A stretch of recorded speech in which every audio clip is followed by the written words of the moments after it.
Good morning mga hunters.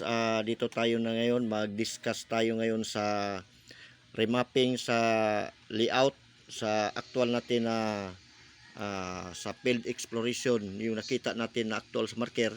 Ito yung sitwasyon ng katiits, yung area. Yon. Yung una katiits, ito ay National Highway. National Highway. At ito yung old road. Yung old road minsan na lang yung dumadaan dito, pero ito yung pinaka old road na papasok doon sa area. At ito katiits is mayroon siyang maliit na creek, small creek. Ito yung silangan at ito yung kanluran. Ito yung south saka north. Itong bato katiits is mayroon siyang nag-triangular na bato dito. Yung pagitan sa triangular is tag 1 meter, 1 meter by 1 meter. At ito sa bato katiits, yung sa bandang west, mayroon siyang tatlong perfect na bilog.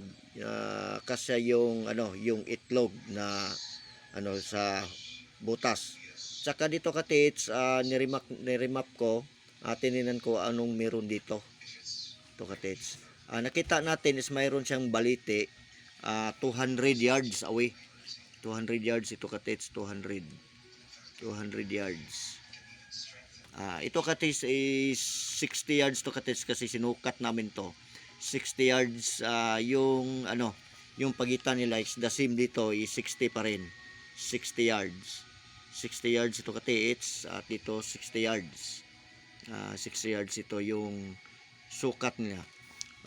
Ibig sabihin is pareho sila katiits, yung 60 yards. Katumbas dito is pareho ito nasa mga 2 inches lang ito yung pagitan na perfect na hole. At saka dito katiits, nakita natin yung balite. Kasi ito katiits is mayroon sa gitna na letter Y.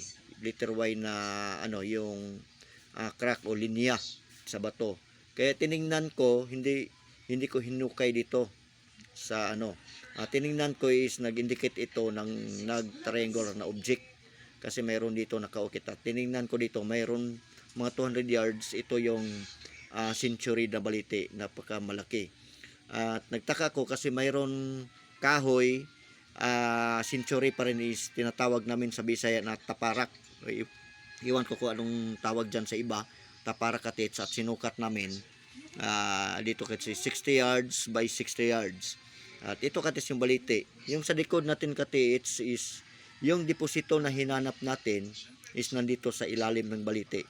Ito katiits is ito yung yung nadidikit ito ng tatlong yung old century na taparak. At saka ito yung sa gitna yung Y, ito yung entrance na deposito, ito yung balite. Itong balite katiits na sobrang laki talaga ito yung puno na to. Kung yung matakutin sa balite is matatakot ka talaga sumilong dito kasi maraming mga bagon dito katiits. Ito katiits yung history dito sa creek katiits is nasa baba. Papunta dito is nasa almost 300 to 400 yards ito yung hapon. Mayroong kasamang mga Pinoy, nahukay sila dito sa Maloy katiits, tinatanil nila dito papunta dito yung kasi hindi to basta-basta mapasok na area kaya yung team dito yung sanang itatanil nila nagtagumpay kasi nakita ng may-ari, yung mga nagbabantay dito kaya nahinto yung nila hukay nila, kaya nilak itong ginawa nilang tunnel. Kaya ganito katiits yung layout. Pag nakakita tayo ng nagtanong na bato, hindi ibig sabihin nandyan. At saka ito yung susundan natin papuntang west. Mayroon siyang triangular din na object, example kawayan ba or kahoy, pero ito katiits yung tinuro niya is malaking kahoy. Ito yung balite, ito yung target, dito ang deposito katiits. Kaya yun share ko sa during actual sa exploration. Good luck mga hunters.